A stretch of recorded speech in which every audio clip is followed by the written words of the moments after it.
خواتین و حضرات، اسلام کے ابتدائی دور میں چونکہ شاور وغیرہ کا وجود نہیں تھا، لیکن اب اس زمانے میں شاور کے نیچے کھڑے ہو کر نہانا عام سی بات بن چکی ہے۔ اس بارے میں علماء کی کیا رائے ہے؟ یعنی شاور کے نیچے کھڑے ہو کر نہانے کے بارے میں اسلام نے ہمیں کیا ہدایات دی ہیں اور کیا اس سے غسل کے فرائض پورے ہو جاتے ہیں؟ اس سوال کا جواب رسول اکرم صلی اللہ علیہ وآلہ وسلم کے فرمان کی روشنی میں ہمیں مل جاتا ہے۔ تو آئیے اس سوال کے اوپر غور کرتے ہیں اور جانتے ہیں کہ کیا غسل لینے کے لیے کوئی ایسی صورت ہے جس کو فالو کرنا چاہیے، یعنی کھڑے ہو کر یا بیٹھ کر غسل کرنے کے بارے میں دین اسلام میں کیا احکامات موجود ہیں۔ مزید تفصیلات میں جانے سے پہلے یہاں پر آپ کو ایک یاد دہانی کرواتے چلیں کہ اگر آپ نے ابھی تک ہمارا چینل سبسکرائب نہیں کیا تو فوراً سبسکرائب کیجئے، ساتھ ہی بیل آئیکن پر کلک کریں تاکہ مزید آنے والی انفارمیٹیو، دینی اور معلوماتی ویڈیوز آپ کو وقت پر ملتی رہیں اور آپ ان سے مستفید ہوتے رہیں۔ دوستو، ایک بات اپنے ذہنوں میں واضح کر لینی چاہیے کہ اللہ تعالیٰ نے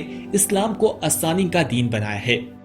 قرآن مجید میں اللہ تعالیٰ فرماتے ہیں، ہم نے اسے مشقت کے لیے نہیں اتارا، اور نبی آخر الزماں حضرت محمد صلی اللہ علیہ وآلہ وسلم کی آمد کے بعد ہمارا ایمان ہے کہ اب قیامت تک کوئی اور شریعت نہیں اترے گی۔ چونکہ اسلام تنگ نظر نہیں ہے اور ایک خاص زمانے تک اس کے احکامات محدود نہیں کیے گئے، اور اس طرح کی سوچ کو اس معاشرے میں اور دین اسلام میں برداشت نہیں کیا جا سکتا۔ چونکہ اللہ تعالیٰ نے حضور اکرم صلی اللہ علیہ وآلہ وسلم کے ذریعے زندگی کے پہلو کے ہر مسئلے کا حل ہمیں بتا دیا ہے، اور قرآن مجید تمام صورتوں کو بیان کرتا ہوا دکھائی دیتا ہے، جس میں مختلف احکامات ہمیں دیے گئے ہیں جو ہمیں بنیادی حدود بتاتے ہیں، جنہیں اللہ تعالیٰ کی حدود بھی کہا جا سکتا ہے۔ اور مومنین سے اللہ تعالیٰ نے کئی بار کہا ہے کہ یہ اللہ کی حدود کو کبھی پار نہ کریں، اللہ کی حدود کے قریب تک نہ جائیں، اور اسی میں ان کی بھلائی ہے اور یہی فلاح کا راستہ ہے۔ ہم روزمرہ زندگی میں لباس کے معاملے میں دیکھتے ہیں کہ اسلام نے 70 کے احکامات بتائے ہیں، لیکن کسی مخصوص لباس پر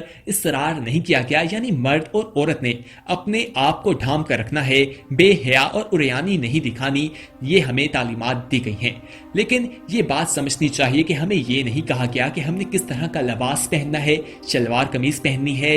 عربیوں کا لباس جس طرح سے وہ چوکا زیبتن کرتے ہیں اس کو پہننا ہے، یا پھر یہ بھی نہیں کہا گیا کہ ہمیں پینٹ شرٹ پہننی ہے، بلکہ لباس کے معاملے میں کہا گیا ہے کہ ہمیں 70 کا خیال رکھنا چاہیے، اور جو چیز اس دائرے کار کے اندر آتی ہے اس طرح کا لباس جو ہے وہ انسان پہن سکتا ہے۔ بعض لوگوں کا پیشہ بن چکا ہے کہ وہ اسلام کے نام پر جان بوجھ کر اس طرح کی چیزیں مسلط کرتے رہتے ہیں اور انہیں خود معلوم نہیں ہوتا کہ اس سے کیا ہوتا ہے۔ دوستو، ایسے لوگ جو ہیں دین اسلام کے گمراہ کرتے ہیں اور دین اسلام کے بھی دشمن ہیں، ایسے لوگوں کو اللہ تعالیٰ ضرور پکڑے گا۔ لہٰذا جس طرح غسل بھی کریں جس میں آسانی ہو، اس طریقے سے انسان غسل کر سکتا ہے، اور جہاں بھی کیا جائے اس کے لیے جو احکامات دیے گئے ہیں ان کا خیال رکھنا چاہیے، اس طریقے کے مطابق ہی غسل کرنا چاہیے، خواہ وہ بیٹھ کر کیا جائے یا کھڑے ہو کر کیا جائے، کوئی ممانعت نہیں ہے۔ ہاں، البتہ آپ صلی اللہ علیہ وآلہ وسلم کے ارشادات سے ایک بات واضح ہے کہ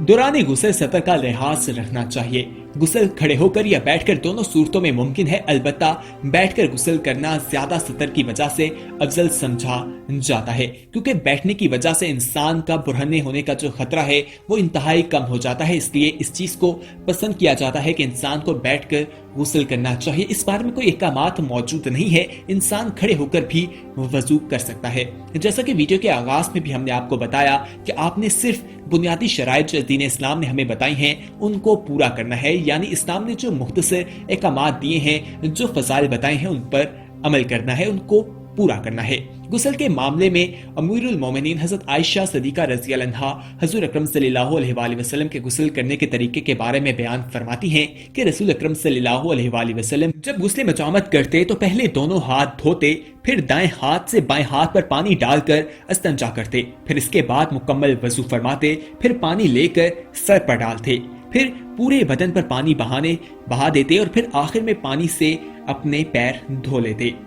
ائمہ کرام نے اس حدیث مبارکہ کی روشنی میں غسل کا مسنون طریقہ اور مستحق طریقہ بھی بتایا ہے کہ سب سے پہلے جو انسان کو کرنا چاہیے وہ یہ ہے کہ انسان بسم اللہ سے غسل کی ابتدا کرے، پھر دونوں ہاتھوں کو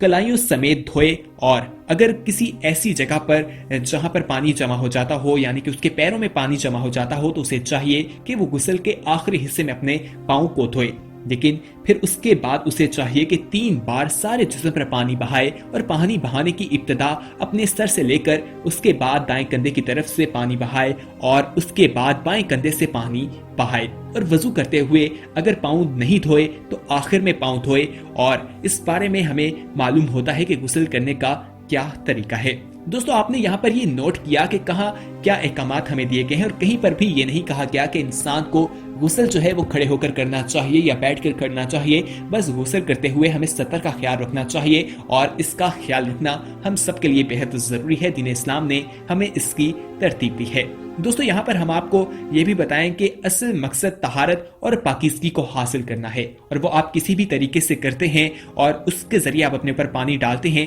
تو یہ جائز ہے، اس میں کوئی بھی مسئلہ نہیں ہے۔ آپ بالٹی سے بھی نہا سکتے ہیں، شاور کے ذریعے بھی نہا سکتے ہیں، یا پانی کے نیچے ویسے کھڑے ہو کر بھی نہا سکتے ہیں۔ کسی بھی صورت میں غسل حاصل کرنا مقصد ہوتا ہے، یعنی کہ طہارت اور پاکیزگی حاصل کرنا ہے۔ اسلامی تعلیمات جو ہیں وہ بہت آسان ہے۔ اسلام آسانی کا مذہب ہے۔ دین اسلام انسان کو آسانی کی طرف لے کر جاتا ہے۔ اس کا مقصد یہی ہے کہ انسان نے اپنے جسم پر پانی بہانا ہے۔ اگر کسی صورت میں انسان کے جسم پر کچھ زخم وغیرہ موجود ہیں تو انسان کو یہ چھوٹ دی گئی ہے کہ وہ اس جگہ پر پانی نہ ڈالے، ہاں البتہ اس کا مسح کرنے کا حکم دیا گیا ہے۔ یہاں پر آپ کو بتائیں کہ غسل سے کیا مراد ہے اور اس کی کتنے اقسام ہیں، یہ جاننا بھی آپ کے لیے بے حد ضروری ہے۔ دوستو غسل سے مراد پاک پانی کا پورے جسم پر خاص طریقے سے بہانا ہے، اور سورہ مائدہ میں ارشاد ہے جس کا مفہوم یہ ہے کہ جس میں اللہ تعالیٰ اپنے بندوں سے ارشاد فرماتے ہیں اگر تم حالت نجاست میں ہو تو نہا کر خوب پاک ہو جاؤ۔ اسی طرح دوستو اگر ہم غسل کی اقسام کے بارے میں بات کریں تو غسل کی 3 اقسام بتائی جاتی ہیں۔ یہاں پر بتائیں کہ غسل جو ہے وہ ایک جو سب سے پہلی قسم ہے وہ یہ ہے کہ جس میں فرض قسم کے غسل آتے ہیں۔ ان صورتوں میں یہ ہے کہ انسان جب جمع کرتا ہے اس کے بعد انسان کو غسل کرنا چاہیے۔ عورت کا جب حیض سے پاک ہوتی ہے تو اس وقت اسے غسل کرنا چاہیے۔ شہوت کے بعد بھی انسان پر غسل کرنا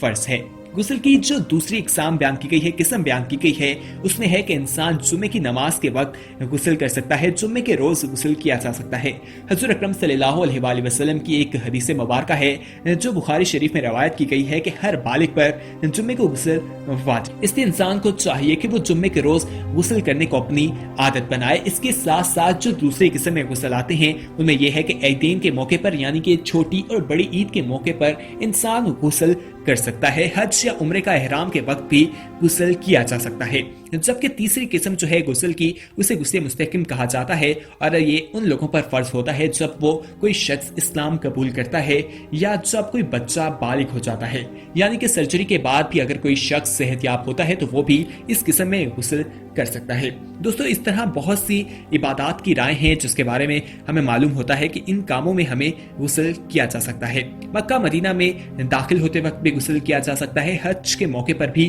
غسل کیا جاتا ہے، اور کہا جاتا ہے کہ جتنی بھی راتیں اللہ تعالیٰ نے رکھی ہیں عبادات کے لیے خاص قسم کی، ان میں بھی غسل کرنا ثواب کا کام ہوتا ہے۔ اس طرح یہ فہرست بہت لمبی ہوتی جاتی ہے، اور اس فہرست میں اگر ہم غور کریں تو وہی راتیں ملتی ہیں جس میں اللہ تعالیٰ کی عبادت کا حکم دیا گیا ہے، یعنی کہ اللہ تعالیٰ کی جب عبادت کی جائے، خاص اہتمام کیا جائے تو ان دنوں میں پاکیزگی حاصل کرنا ہم سب کے لیے ایک ثواب کا ذریعہ بنتا ہے۔ دوستو یہاں پر ہم آپ کو یہ بھی بتاتے چلیں کہ دین اسلام ایک ایسا مذہب ہے جو صفائی کو بہت زیادہ پسند کرتا ہے، اور دین اسلام میں صفائی کو نصف حصہ بھی قرار دیا گیا ہے۔ اس لیے ہمیں چاہیے کہ ہم پاکیزگی کا خاص خیال رکھیں، اور طہارت کے بارے میں جو ہمیں کہا گیا ہے وہ بھی ہمیں حاصل کرنی چاہیے۔ آج اس ویڈیو کو دیکھ کر جتنے بھی سوالات آپ کے دماغ میں موجود تھے کہ انسان کیا کھڑے ہو کر غسل کر سکتا ہے یا نہیں، تو یقینی طور پر آپ کو اس کا جواب مل گیا ہوگا کہ اس بارے میں دین اسلام میں کوئی بحث موجود نہیں ہے۔ انسان کا مقصد جو ہے وہ طہارت اور پاکیزگی حاصل کرنا ہے، خواہ وہ بیٹھ کر کرے یا